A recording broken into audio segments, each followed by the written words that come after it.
भीम में कैसे आया 10,000 हाथियों का बल।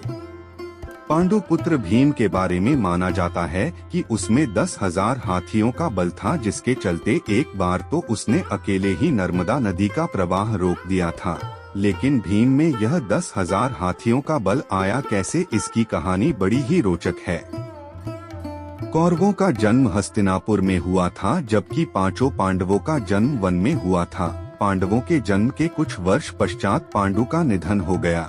पांडु की मृत्यु के बाद वन में रहने वाले साधुओं ने विचार किया कि पांडु के पुत्रों अस्थि तथा पत्नी को हस्तिनापुर भेज देना ही उचित है। इस प्रकार समस्त ऋषिगण हस्तिनापुर आए और उन्होंने पांडु पुत्रों के जन्म और पांडु की मृत्यु के संबंध में पूरी बात भीष्म, धृतराष्ट्र आदि को बताई। भीष्म को जब यह बात पता चली तो उन्होंने कुंती सहित पांचों पांडवों को हस्तिनापुर बुला लिया। हस्तिनापुर में आने के बाद पांडवों के वैदिक संस्कार संपन्न हुए। पांडव तथा कौरव साथ ही खेलने लगे। दौड़े में, निशाना लगाने तथा कुश्ती आदि सभी खेलों में भीम सभी धृतराष्ट्र पुत्रों को हरा देते थे। भीमसेन कौरवों से होड़ के कारण ही ऐसा करते थे, लेकिन उनके मन में कोई वैरभाव नहीं था। परंतु दुर्योधन के मन में भीमसेन के प्रति दुर्भावना पैदा हो गई। तब उसने उचित अवसर मिलते ही भीम को मारने का विचार किया। दुर्योधन ने एक बार खेलने के लिए गंगा तट पर शिविर लगवाया। उस स्थान का नाम रखा उदक्रीडन। वहाँ खाने पीने इत्यादि सभी सुविधाएं भी थीं। दुर्योधन ने पांडवों को भी वहाँ बुलाया। एक दिन मौका पाकर दुर्योधन ने भीम के भोजन में विष मिला दिया। विष के असर से जब भीम अचेत हो गए तो दुर्योधन ने दुःशासन के साथ मिलकर उसे गंगा में डाल दिया। भीम इसी अवस्था में नागलोक पहुँच गए। वहाँ सांपों ने भीम को खूब दंसा, जिसके प्रभाव से विष का असर कम हो गया। जब भीम को होश आया तो वे सर्पों को मारने लगे। सभी सर्प डरकर नागराज वासुकी के पास गए और पूरी बात बताई। तब वासुकी स्वयं भीमसेन के पास गए।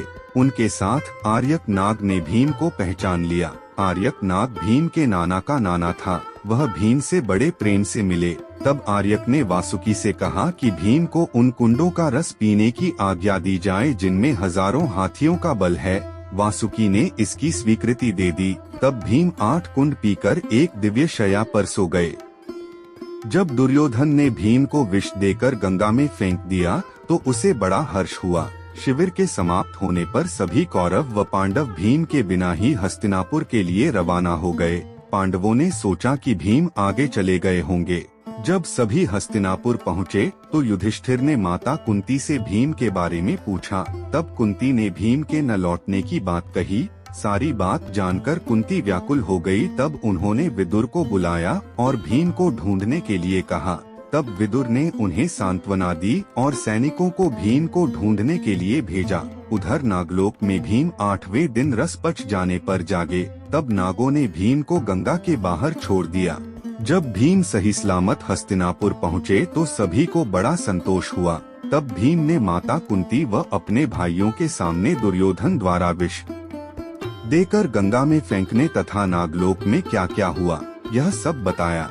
युधिष्ठिर ने भीम से यह बात किसी और को नहीं बताने के लिए कहा।